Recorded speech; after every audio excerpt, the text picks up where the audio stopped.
नमस्कार, popular superfast news में आपका स्वागत है। मैं हूं आपके साथ समीक्षा दानिश। आज इस सुपरफास्ट में बात होगी अमेठी के लिए कांग्रेस ने बनाया नए प्लान की, जेके से शुरू हुआ विकसित भारत संकल्प यात्रा के पहले चरण की।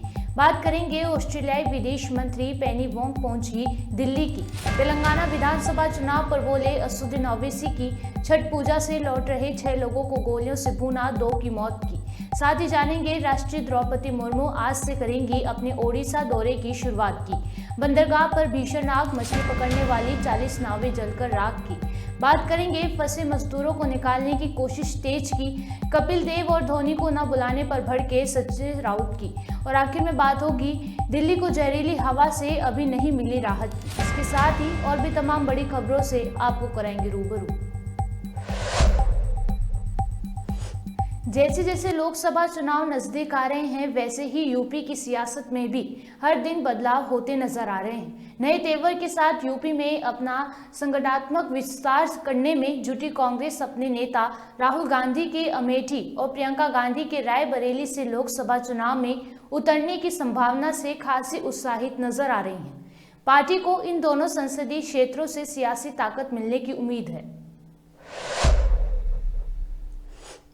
पूरे देश को एकता के सूत्र में पिरोने के लिए विकसित भारत संकल्प यात्रा चलाई जा रही है, जिसके पहले चरण की शुरुआत जम्मू कश्मीर में 15 नवंबर से हो गई है। विकसित भारत संकल्प यात्रा राजौरी मुख्यालय से 60 किलोमीटर दूर 2 पंचायतों को पहुंची। इनमें राजौरी से सुदूर पहाड़ी क्षेत्र ब्लॉक बुद्धल में मुख्य सड़क से लिंक रोड तक 20 किलोमीटर दूर पंचायत लालकुटी और महोदा बी इलाके शामिल हैं। विकसित भारत संकल्प यात्रा की शुरुआत राजौरी जिले के आदिवासी इलाकों से हुई है। इस यात्रा का मकसद 247 तक एक विकसित भारत के लिए कमजोर आबादी तक सरकारी योजना को पहुंचाना है। यात्रा पे जो हमारा हेल्थ डिपार्टमेंट की तरफ से जो हम कर रहे हैं, हम इसमें आयुष्मान कार्ड वो बना रहे हैं लोगों के, और हमारी कोशिश है कि 100% उसकी रजिस्ट्रेशन हो जाए। एनसीडी स्क्रीनिंग कर रहे हैं हम पूरे 30 ईयर्स से लेकर के 80 ईयर्स तक जितने भी जो नॉन कम्युनिकेबल डिजीज़ हैं उनकी स्क्रीनिंग कर रहे हैं हम, हाउस टू हाउस जाके कैंप लगा करके।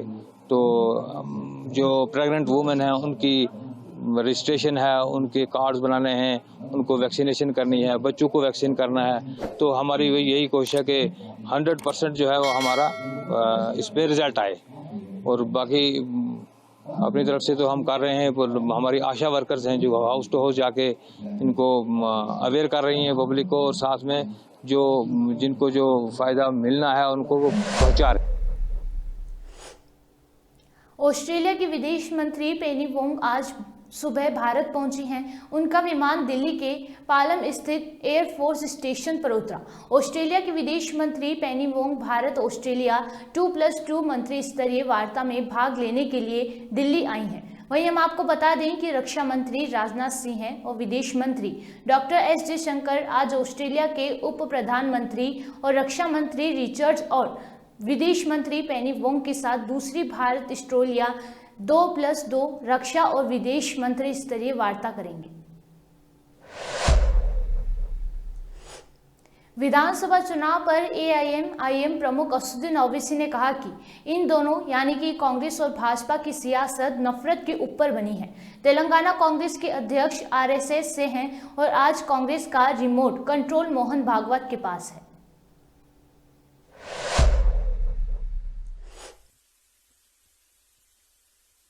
पंजाबी मोहल्ला में ये घटना घटी है। एक ही परिवार के 6-7 व्यक्ति छठ घाट से लौट रहे थे, अपने उसके घर के पास गोली मारने की घटना हुई। गोली मारने की घटना आशीष चौधरी, जो उसके घर के सामने का लड़का है, उसके द्वारा किया गया। इसमें कुल 6 लोगों को गोली लगी, जिसमें 2 की मृत्यु हो चुकी, 3 गंभीर रूप से घायल हैं, जिनको पीएमसीएच रेफर किया गया और 1 का इलाज यहाँ पर चल रहा है। घटना का कारण यह है कि विगत 2-3 वर्षों से आशीष चौधरी का संबंध मृतक पक्ष के लड़की से था, जिसमें आसिफ चौधरी लड़की से शादी करना चाहता था, परिवार वाले तैयार नहीं थे। ये लंबे समय से विवाद चल रहा है। जैसे कि अभी जानकारी मिली कि लगभग 10 दिन पहले आपस में विवाद हुआ और ये सुबह यह घटना आसिफ चौधरी के द्वारा आप लोगों को देखिए। छापामारी चल रही है आसिफ चौधरी की गिरफ्तारी के भी जिला के व्यक्तिगत कारण से यह घटना हुई, उसमें पुलिस को सूचना जो विवाद हुआ था या प्रेम लेकिन यह घटना बड़ी है। केंद्रीय मंत्री धर्मेंद्र प्रधान ने सोमवार को कहा कि राष्ट्रपति द्रौपदी मुर्मू आज ओडिशा की अपनी यात्रा शुरू करेंगी। अपनी यात्रा के बारे में जानकारी देते हुए केंद्रीय मंत्री ने कहा कि राष्ट्रपति द्रौपदी मुर्मू केंद्र सरकार के एकलव्य स्कूल की आधारशिला रखेंगी। उसके बाद दिन में उनके पैतृक गांव का दौरा करेंगी।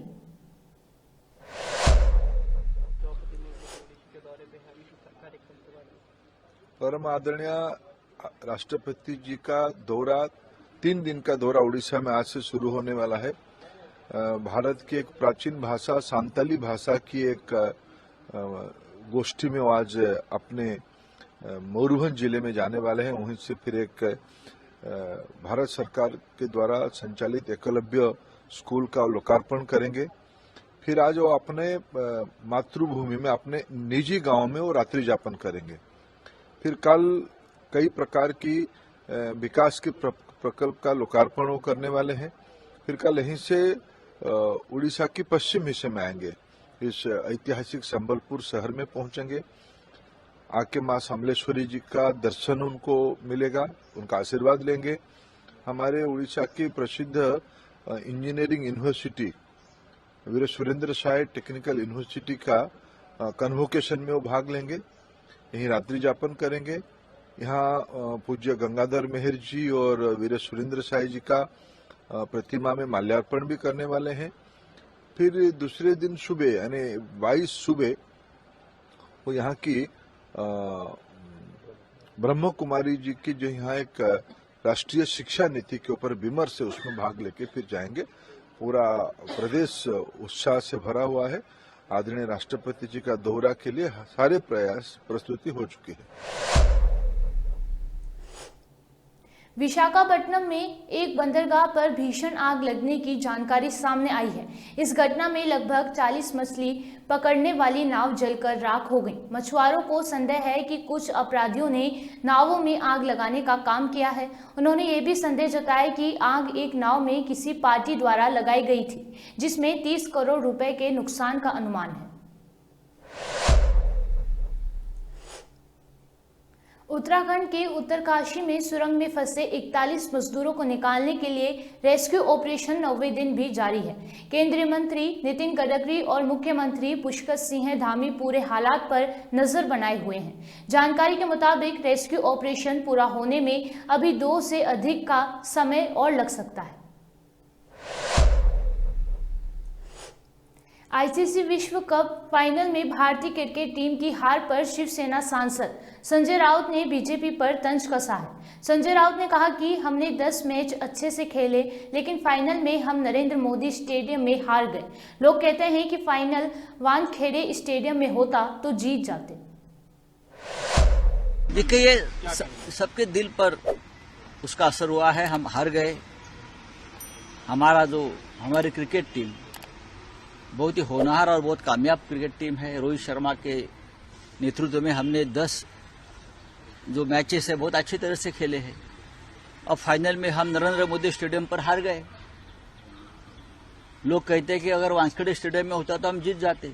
मालूम नहीं मुझे, मैं क्रिकेट का इतना शौक नहीं रखता हूं, लेकिन जैसे लॉर्ड्स है इंग्लैंड में, जिसे क्रिकेट का सबसे बड़ा एक स्थान कहा जाता है, वैसे वानखेड़े स्टेडियम मुंबई है, क्रिकेट का पंढरी कहा जाता है। जो क्रिकेट के भक्त है उनके लिए वानखेड़े स्टेडियम मुंबई बहुत बड़ी जगह है। दिल्ली है, फिरोज शाह कोटला मैदान में होते हैं मैचेस, लेकिन सरदार वल्लभ भाई पटेल का नाम बदलकर नरेंद्र मोदी स्टेडियम बना दिया। इसलिए बना दिया कि वहां वर्ल्ड कप करना है और वर्ल्ड कप जीतना है। और अगर वर्ल्ड कप जीता तो सिर्फ नरेंद्र मोदी स्टेडियम पर जीता है और मोदी जी वहां थी इसलिए जीता है। यह भारतीय जनता पार्टी का एक बहुत बड़ा पर्दे के पीछे गेम प्लान चल रहा था, लेकिन इस देश का दुर्दैव है हमारे खिलाड़ी अच्छे खेलने के बावजूद भी हम हार गए। तो सोशल मीडिया पे बीजेपी को ट्रोल किया, कपिल देव को नहीं बुलाया गया। कपिल देव जो भारतीय क्रिकेट के एक शिखर पुरुष है, जिसने पहली बार हमारे देश को विश्व चषक वर्ल्ड कप जीतकर लाया था, उनको भी अहमदाबाद के इस क्रिकेट के सबसे बड़े उत्सव में बुलाया नहीं गया। उसने भी नाराजगी व्यक्त की है। अगर आप कपिल देव को नहीं बुलाते और सभी छुटपुट नेता बीजेपी के एक्टर सबको इनवाइट करते हो और जिसने सबसे पहले वर्ल्ड कप जिताया उसको नहीं बुलाया, उसके टीम को नहीं बुलाया, तो कौन सा क्रिकेट है? ये तो राजनीति है। सर, महुआ मित्रा का बयान आया कि तंज कसर ऑस्ट्रेलियन प्रधानमंत्री के घर पे रेड होना चाहिए। मुझे भी ऐसा सुबह लगा कि आप वीडियो ऑस्ट्रेलिया में पहुंच गई होगी। इतना बड़ा खेल कैसा बिगाड़ा? ये काम है। दिल्ली और इससे सटे शहरों में वायु गुणवत्ता में रविवार को मामूली सुधार हुआ, लेकिन आगामी दिनों में कोई बड़ी राहत मिलने की उम्मीद नहीं है। निगरानी एजेंसियों ने ये जानकारी दी। राष्ट्रीय राजधानी में सुबह 7 बजे वायु गुणवत्ता सूचकांक यानी कि AQI 290 था, जो शाम 4 बजे 301 दर्ज किया गया। सुपरफास्ट टॉप 10 न्यूज में आज के लिए इतना ही। देश और विदेश की तमाम बड़ी खबरों से जुड़े रहने के लिए देखते रहिए पॉपुलर टीवी। धन्यवाद।